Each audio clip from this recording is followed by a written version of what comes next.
Welcome back to SaharaTV. My name is Rudolph Okonkwo. Last week on this show, we interviewed Professor Patu Tommy. One of the profound things he said in that interview was that Nigeria is one of the most unjust nations on earth. No issue brings out that like the way we treat the poor, the homeless, and the mentally ill in our midst. A nation is, the humanity of a nation is not measured by the way it treats its rich, but by the way it treats the most vulnerable in the society. Our children and our children's children will be ashamed of us all, from the east to the west, from the north to the south, for the awful way we treat the poor, the homeless, and the mentally ill, people we have conveniently called the destitutes. Now, Lagos State has a running policy called the Policy of Rescue of Beggars and Destitutes. The recent repatriation of some Nigerians to Onitsha in the middle of the night by the government of Lagos State has raised a lot of questions on Nigeria's nationhood, the treatment of the poor and the mentally challenged, and the willingness of people in authority in Nigeria to follow the letters of the Constitution. Similar repatriations between different states have happened in the past. This particular incident, happening very close to the November 16 election for governorship in Anambra State, has far-reaching consequences. Our guest today, Mr. Joe Igbokwe, is the spokesman for ACN in Lagos State. He recently wrote an article called The So-Called Deportation: Time to Put the Record Straight and Stop All the Lies. Mr. Igbokwe, welcome to SaharaTV. Thanks for having me. Now, let's go straight to it. Joe, what is the number of the population of destitutes in Lagos State? Those who are described as destitute in Lagos State, do you know? No, I wouldn't. You wouldn't know. Were they counted in the 2010 census? Do you know? No, I wouldn't know. You wouldn't know. Okay. Now, because this is why I'm asking the question, I want to believe that there is a record of how many people are classified as destitutes in Lagos State. And I wanted to know if Lagos State is aware of how people became destitute. How does that happen? How do people, because in your essay, you wrote that there are, you wrote here, and let me read it out. The truth of the matter is that Lagos has said that it will not accept a situation where people enter buses from Sokoto, Ibadan, or Onitsha, or Aba to come to Lagos to beg, and in the night sleep under the bridges and roads. I wanted to know, is that how people become beggars in Lagos? Or do you think that there are some people who actually come to Lagos and maybe they had hardship, they lost their means of livelihood, and they became beggars? No, let me tell you, and I have to be frank with you. I have been in Lagos since 1986. And since I graduated from the university, and I've been here since then. Nobody has been treating anybody the way you just said it now. What is happening in Lagos is all about security issues. Lagos is just trying to be proactive, because we have seen situations where people who pretend to be selling oranges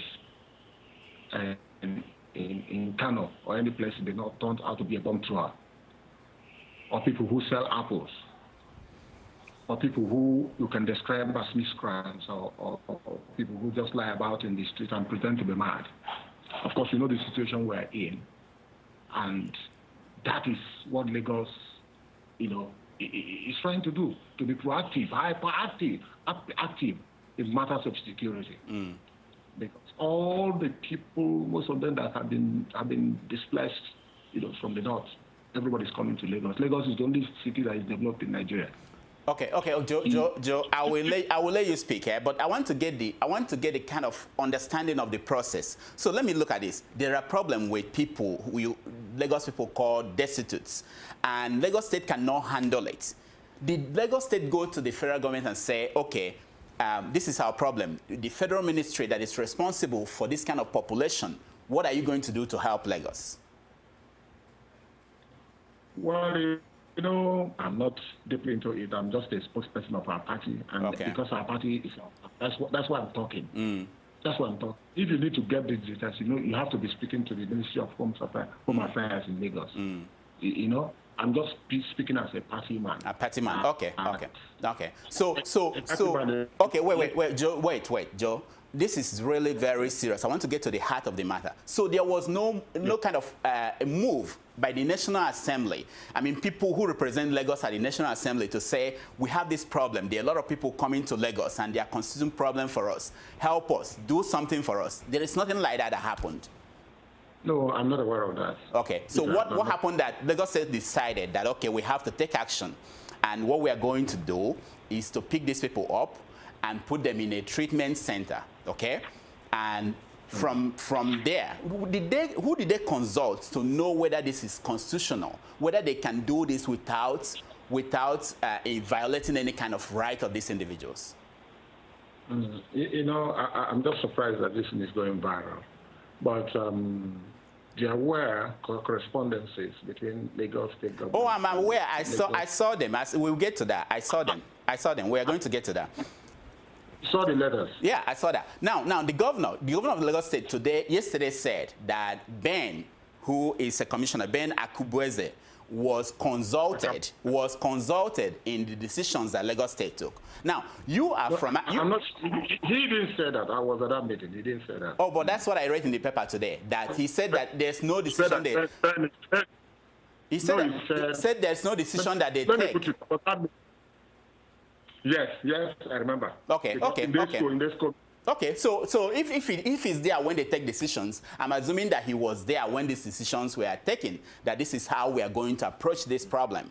Now, let's forget about Ben. You are the spokesman of ACN. If the governor had come to you and said, these people, we are picking them up from the streets, we are going to lock them up, or we're going to train them to have skills, and then we are going to reunite them, because that's the word you're using. You reunite them with the people at home. What would be... Reintegrate. Okay. What would have been your advice to them?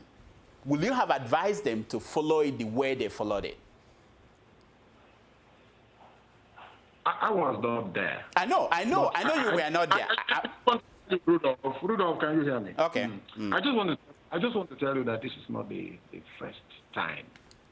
I mean, people have been moved to Ogun State here, Oyo State here, and even Osun State. I know. And even some states in the north.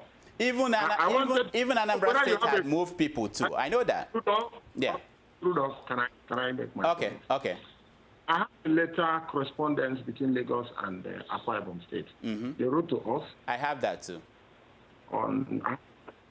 Yes, they wrote to us. You know, it's a kind of continuum. Joe, the fact that it's been going on does not mean it's right. It doesn't mean it's right.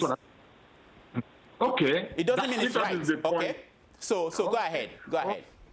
Because I don't want the argument that it's been going on. So that means it's right. Yes. Okay. And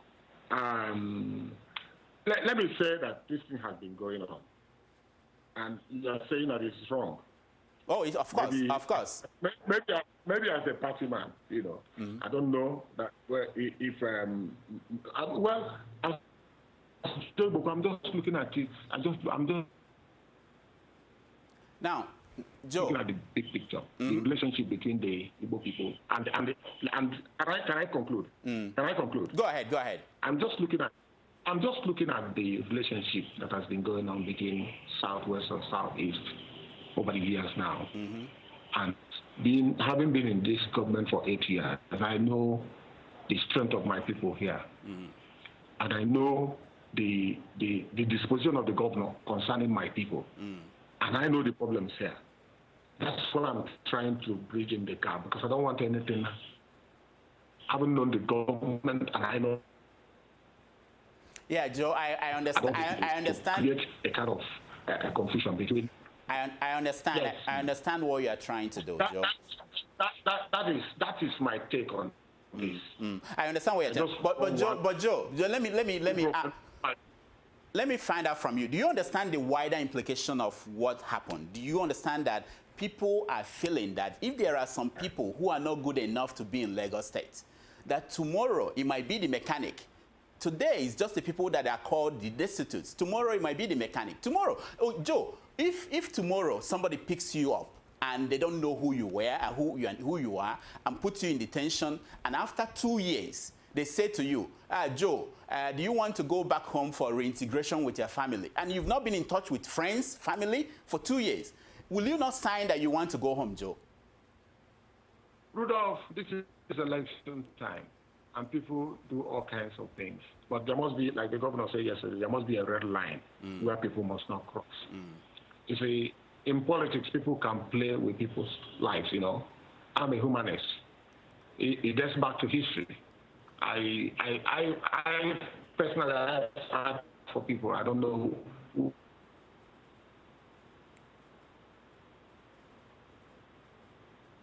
Joe, can you hear me? You know, without me trying asking my staff, I got the system. Yes, I can hear you. Okay. I can hear you. Okay. So okay. what I'm saying is that this is politics. That's why this is going everywhere. This is going viral, and I can't understand it. But it's all about politics of the governorship election in Anambra State. But you know, but I can assure you, Rudolph, it's not going to help matters. Okay. It's not going to help matters. Fashola is a friend of Igbo people, and not an enemy of Igbo people. So I have been in Japan for 8 years, and I know it. I'm so not if people think they can rise, if people think they can get to power by playing up these things, it cannot lead them anywhere. Okay. I tell you. Okay. Joe, let's look at this. With every sense of Right. Let's look at the specifics of what happened. Okay. I don't know. Are you aware of how many detention centers there are in Lagos and how many people are there? Do you know? I don't think we have detention centers. Okay, the rehabilitation. Okay, let me use the word. If you have rehab centers, please don't use the word. Okay, let me use the word that they are using. Rehabilitation and training center. Yeah. Some of the words you are using. Okay. Let me use the right word, the one you prefer. Rehabilitation and training center. How many are there in Lagos? Do you know? No. You don't know. Do you know how many people are there? Yeah, do you know how many people are there? I don't know. You don't know. Okay. All right. So let's follow the story. If I'm wrong, just correct me whenever I'm wrong. So these people were picked up, irrespective of whether they are described as destitute. So we let it be. But they were picked up and put in these detention centers, and they said they are. I want to correct you. Okay. The title of all your correct me, right or wrong. Okay, yeah. So, don't call that detention. Okay, training center. They were put at the training center, okay? And some of them were there. Some of them were there from between 6 months and 2 years. Am I right? No, I wouldn't know. Okay, all right. Okay, but that's what they are saying. Okay, so let's say they were there, okay? At one point, somebody came to them and said, do you want to be reunited with your folks at home? And they said yes. Some of them said yes. We don't know how many said no and what happened to those that said no. But we know the people that said yes. Because we were not there, you will never know. Yeah, of course. But and you can't give us the answer. Let me.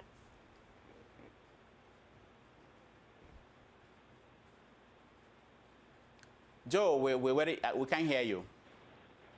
I said people can hide poor things, Okay. If these people, can you hear me now? Some of these people are picked up. Some of them cannot even talk. Very weak. Lagos will take them up and clean them up. Some of them cannot even talk because they may not have been eaten. Some of them have been violated, sexually abused, especially women amongst them. Yeah. They just pick them up, clean them up, feed them. No, that's wonderful. That is Joe. That was very, very wonderful of Lagos State, because I know in some states nobody cares about the poor and the homeless. I agree. I accept that. Okay. Now let's look at this. So they were taken to the east. There was an effort to get the Anambra State government to come to the center and meet these people and confirm that they are from Anambra State. And nobody did. Yeah. Nobody did. I saw the letters exchanged. Nobody from Anambra State did. Okay? So the next thing that Lagos State did was to take these people to Onitsha, okay? And in the middle of the night, and got to Onitsha and dumped them at the head bridge. There was no effort, okay? There was no letter from Lagos State saying, oh, we are bringing these people at this time, and please come there and take them. There was no contact with the governor to say, even though you guys did not care to come and look at these people and confirm they are from you, we are taking them to you. And this is the time we are coming, this is the place we are going to drop them. Just tell me, does that look like a way to treat, a humane way to treat people? Rudolph, I can't be here to justify what you have just said. What I want to draw your attention to is the fact that you have to look at the correspondences and look at the date. I saw them. I just told you what is written. The letter was, Lagos State was saying, we have these people, come and look at them. These are their names. And Anambra State said, well, okay. I was wondering why Anambra State government was not responsive. Of course, we are going to talk to the Anambra people when they come here. But and when this matter happened, the first thing the governor did is to the governor's. Oh, of course, I know that. The first thing he did was to rush to the press. That's not happening. I know that's totally wrong. But Joe, I'm looking at the role of the Lagos State. Anambra, when we get the Anambra people to talk to us, I will ask them their own questions. But this is the role of Lagos State. And you, who is speaking for the party in Lagos, I'm asking you, when you decided to take these people to Anambra State at the middle of the night and go get to the bridge and drop them there, you didn't even say, let's drop them to Red Cross. If Anambra people are not ready to receive us, let's talk to Red Cross and make sure they will come and pick this people up. You left them there at the bridge. Is that the right way to treat human beings? People you've spent money to clean up. You know, is that the right way? Were they giving money to take transportation from there to their villages? What was supposed to happen to them? Let me tell you, in government, governor can just issue a directive. How it is carried out is another thing. Do you know that people can betray the governor? People who were assigned to do this, you are assigned to do something can betray you. You can even give money to some people to go and give. They will just funnel the money and they will not give it. The governor's eyes cannot be everywhere. I agree. And people Fashola is not that kind of person. I'm not saying... When Uzoma, somebody was maltreated by a naval officer in Lagos, it was Fashola that took the man, not a Yoruba naval officer. It was Fashola that took the man up. Uzoma Okere, or something like that. So governor is not that kind of person. Governor Fashola is an exact person who does things with precision. But you know, you have to delegate duties. You would have told some people to take these people to Sudan. They will go and drop them and just go away. Drop them where you do not ask them to go and drop those people. You see, you have to delegate. I agree. Joe, I agree. I understand what you're saying. And some people at the Anambra side they are also saying that the people that were corresponding with the governor of Lagos State or the Lagos State government they are not sending information to Anambra State. But that's not an excuse as far as I'm concerned. Now look at this. Look at this. Joe, look at this. Now that you've acknowledged that something did not go well, okay? Did not go well in the way this was handled. Why wouldn't the governor of Lagos State say, okay, we made every effort. Things did not go well the way we wanted to handle this. And we are sorry about that. What is difficult in saying that? A group of Akikenga members came to the governor yesterday. I was privileged to be there. And the governor said, look, this thing has gone viral. If there's any way I have got this thing wrong, I'm sorry about it. He said it. I didn't see it in the report. I read the report of that visit now, just a few minutes ago. I didn't see anywhere the governor said, I am sorry about the way this was handled. He told the Akikenga people. Well, how come nobody reported it? That I wouldn't know what because I didn't know because is the governor afraid of calling a press conference and saying in front of the media, what we wanted to do something proper, we mangled it, it wasn't properly done. We are sorry about that. That's it. Nobody's saying that beyond the issue of the governor apologized to Akinkenga people the way something was handled, but he had his points also. Now, okay. He had his points also that Anambra people were not responsible and responsive enough. Yeah, that one, yeah. If you spoke to a liaison office in Lagos, you expect that in this age of science and tech, in this age of internet, that the message would have gotten to Anambra State government in Oka in a matter of minutes. But they did anything. Okay. For me, if that was done, we wouldn't have. If that liaison officer did his or her job, we wouldn't be in this situation we have now. Okay, Joe. Let me say one more thing. Okay, the governor Fashola said that Obi, instead of Obi to call me on the phone and talk about this, Governor Obi was going to the press. Okay, which is true. I mean, I agree. I accept that. But why wouldn't the governor call Obi and say, hey, this is what's going on. Your people are not responding to our email. Why can't that communication go either way? Why would they just... If the liaison officer had done his or her work, we wouldn't be saying what we are saying now. All right. She had done... You know, the governor sitting in Lagos would have thought that this matter would have gotten to the governor in Oka. You know, put yourself on the shoes of the governor. Okay, let's the liaison officer in Lagos. No, Joe, I agree with you on that one. I agree with you. We'll talk about that when we talk to the Anambra people. Now, let me ask you this question. Your man, Chris Ngige, one of the senators who were named on the list of 34 that has not written any bill. So when this happened, he came to Lagos and met with the governor. And I was actually the one that facilitated this Aki Kenga meeting that happened yesterday.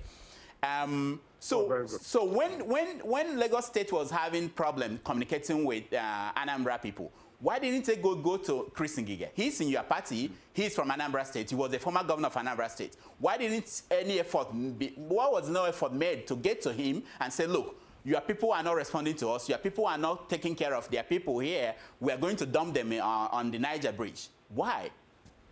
Rudolph, we are going too far. If you have to communicate, it's government to government.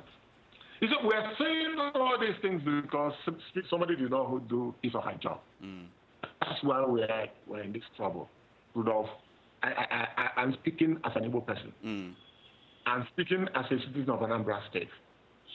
I'm speaking as somebody serving the Lagos State government. And I've been there for 8 years. And I know about these things. This is election time, Rudolph. People can do all kinds of things to win election. But whether this is going to help, I don't know. But Lagos did what it's supposed to do. If people that were delegated to do this job did not handle it very well, I think we have to apologize for that. But the intention is not just to punish anybody. The intention is to get the things right. And let me tell you, these things, you know,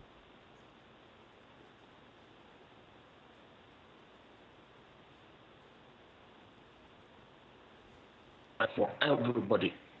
We had cause to go to the east to bring our parents to Lagos because we feel that Lagos is the safest place to be.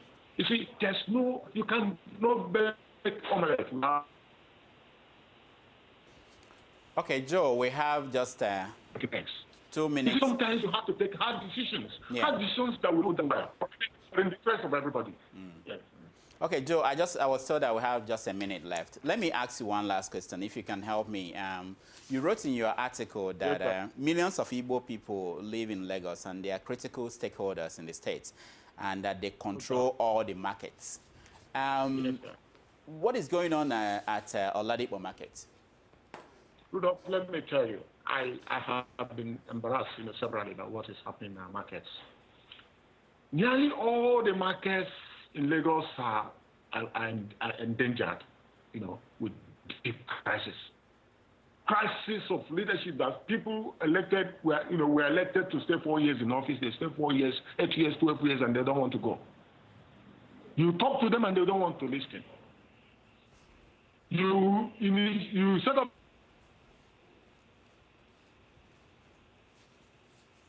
a committee to look into the matter. Nobody's going to respect the committee. As I speak to you now, the matter of Ladipo Market has been on the table of the governor for over 2 years now. The last meeting we had, but the committee was created by Lagos, headed by Professor Nyanya himself, who is the President General, and we've been looking into the matter. But I want to tell you that, let me tell you, this is just a matter between me and you. We need to do something to bring order to our markets in Lagos. Our people are taking laws into their hands. And I have to tell you this as an Igbo person. No responsive and responsible government will take the kind of insult and audacity our people are displaying in Lagos. They don't want to obey considered authority. And it's not only Ladepo. You're just saying that all that. I was involved in the movement of a particular market in Lawanson for over 6 years. The people could not agree to move in a single, to move in one floor, to move together. After about 6 years, they were split into different, into different parts of Lagos. All right, Joe, thank you so much. We're out of time. We will get you back because we have a lot to talk about. I'm happy you made your appearance on SaharaTV, and we're going to get you back for more discussions, okay? Thank you for having me. Thank you. That was Joe Igbokwe talking about the situation in Lagos with the so-called reintegration of Igbo people back to the East. And when we come back, we are going to talk to one of the leaders of Igbo people in Kano State, where there was another bombing last week. Stay tuned.